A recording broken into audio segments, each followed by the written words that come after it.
নেব। আমাদের অন্য বক্তাদের কথা আমরা আগাম শেষ করেছি। আপনাদের একটু ধৈর্য ধরে একটু সুযোগ আপনারা একটু দেখে সাইড দিয়ে দেন। বাবু একটু বসে পড়ো। আমাকে ওই জন্য আসতে হয়েছে কারণ আমি যখন তার বাড়িতে এসেছিলাম, তার বাড়িতে যখন গিয়েছিলাম, পরিবারের লোকজনকে আমি একটা কথা বলেছিলাম যে আপনারা যদি চান সহযোগিতা করব, অন্যথায় আপনারা যেটা বলবেন, যেটা করলে ভালো হয় আপনারা করুন।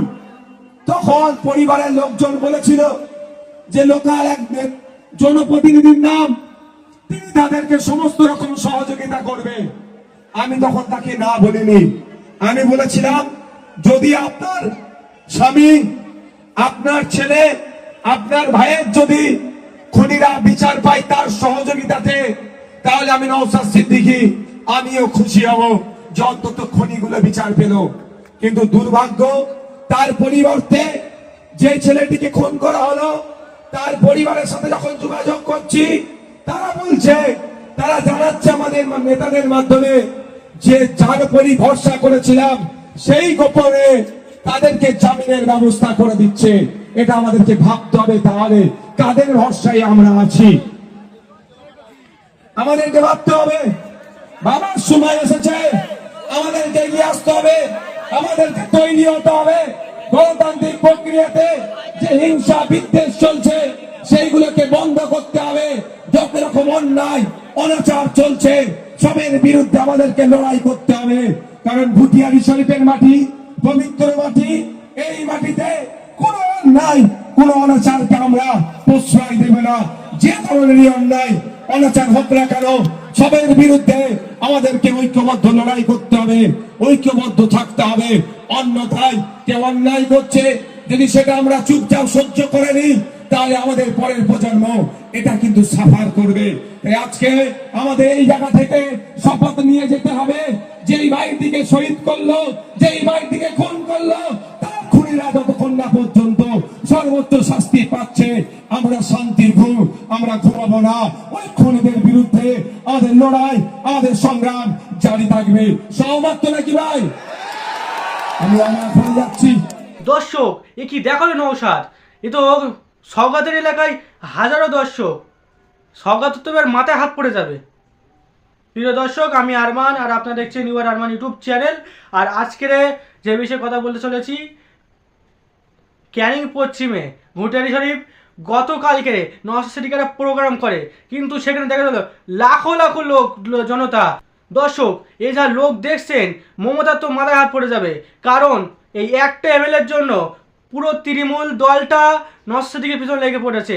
আর বুঝতে পারছেন যে সওগাত মোল্লা ভাঙড়ের অবজারভার বা বিরোধী দল ও নেতা। তো আজকের কথা বলতে চলেছি ক্যানিং পশ্চিম বিধানসভায়। ক্যানিং পশ্চিম বিধানসভায় নওশাদ সিদ্দিকী একটা জনসভা ছিল। জনসভাতে দেখতে পাচ্ছেন লাখো লাখো জনতার ভিড়, জনজোয়ার যাকে বলা হয়। আর যা লোক দেখছেন, সওগাত মোল্লার কিন্তু মাথায় হাত পড়ে যাবে। কারণ যিনি ভাঙড়ের অবজারভার হয়েছে, তার নিজের বিধানসভায় নওশাদের ভক্তদের আটকাতে পারছে না। সামনেই কিন্তু 2026 বিধানসভা ভোট আসছে। আর বাংলার রাজনীতি বড় একটা বিরোধী মুখ হচ্ছে বর্তমান সময় এসে পড়েছে নওশাদ সিদ্দিকী দল তথা আইএসএফ। আইএসএফের দলটাকে মমতার বড় ভয়, কারণ এই মুসলিম ভোট কিন্তু এই মমতাকে জিতিয়েছে। আর মুসলিম ভোট কাটা মানে মমতা হেরে যাবে। আর সামনে বিধানসভা ভোটে নওশাদ সিদ্দিকী কিন্তু বড় মুখ। আর বুঝতে পারছেন খেলা কিন্তু জমে গিয়েছে। বর্তমানে নওশাদ সিদ্দিকী যেখানেই জনসভা বা কর্মী সভা করছে, দেখাই যাচ্ছে যে লাখো লাখো জনতার ভিড় যেখানেই যাচ্ছে। আজকে নন্দীগ্রামে গিয়েছিল, সেখানে জনজোয়ার কিন্তু। আর বুঝতে পারছেন কয়েকদিন আগে মুর্শিদাবাদে গিয়েছিল ছোট ভাইজান, মানে নওশাদ সিদ্দিকী মুর্শিদাবাদে গিয়েছিল, সেখানেই কিন্তু লাখো লাখো জনতার ভিড়। এইসব দেখেই কিন্তু মমতার মাথায় বড় ভাঁজ। কারণ এই নওশাদ সিদ্দিকীকে দেখেই কিন্তু মমতা ভয় পাচ্ছে। তার জন্য ভাঙড়ে অবজারভার করেছে সওগাত মোল্লা, বা যে ক্রিমিনাল বা বোম বন্দুক নিয়ে যে রাজনীতি করে তাকেই ভাঙড়ে গিয়ে করেছে। আর সেই সওগাত মোল্লা কি বলছে, দরকার হয় 5টা 10টা যতই খুন হোক বা মার্ডার হোক, ভাঙড় আমাকে চাই, ভাঙড় আমাকে দিতে হবে। এই হচ্ছে সওগাত মেলার রাজনীতি। বুঝতে পারছেন প্রিয় দর্শক, বাংলার মানুষ আমার সাথে জানাচ্ছি নির্বাচন করবেন যে কে ভালো বা কে খারাপ। কারণ এই তৃণমূল দল বা এই শাসকের শাসনে যেসব চাকরি আছে, চাকরি 26,000 চাকরি বাতিল হয়ে গেল একের পর এক। তারপরে কোনো বাংলায় কোনো শিল্প নেই, কর্মসংস্থান নেই।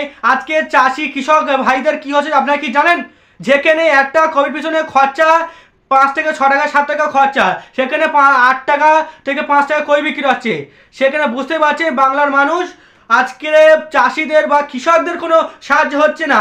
যেখানে শিল্প নেই বাংলায়, কোনো কর্মসংস্থান নেই বাংলায় এই শাসকের শাসনে। কারণ এই শাসক বাংলায় তৃতীয়বার জন্য যদি ক্ষমতা নিয়ে আসা হয় তাহলে বুঝতে পারছেন কিন্তু বাংলায় কি দুরবস্থা হতে চলেছে।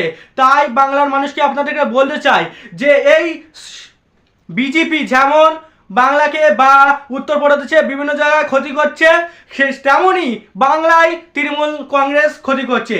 বাংলার মানুষকে বলতে চাই এই বিজেপি নামক তোলামূল বাংলাতেই সরিয়ে দিতে হবে।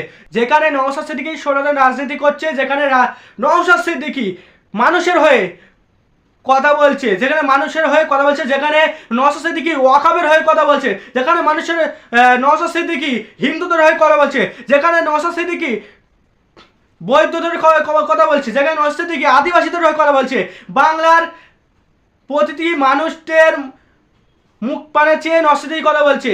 আপনারা জানেন যে বর্তমান এসআইএন নিয়ে একটা বড় আতঙ্কের চালাচ্ছে এই শাসকের এতে, কিন্তু ভাঙড়ে নওশাদ সিদ্দিকী নিজে সারা রাত দিন থেকে ভাঙড়ের মানুষের জন্য এসআইআর ফর্ম ফিল আপ করে দিচ্ছে নওশাদ সিদ্দিকী। তো বাংলার মানুষকে বলে চাই আপনারা নির্বাচন করবেন যে কাকে ভোটটা দিলে ভালো হয়। তো আজকে ভিডিও এই পর্যন্ত। নেক্সট ভিডিওর জন্য চ্যানেলটি সাবস্ক্রাইব করে রাখুন, বন্ধুদের পাশে থাকুন। ধন্যবাদ।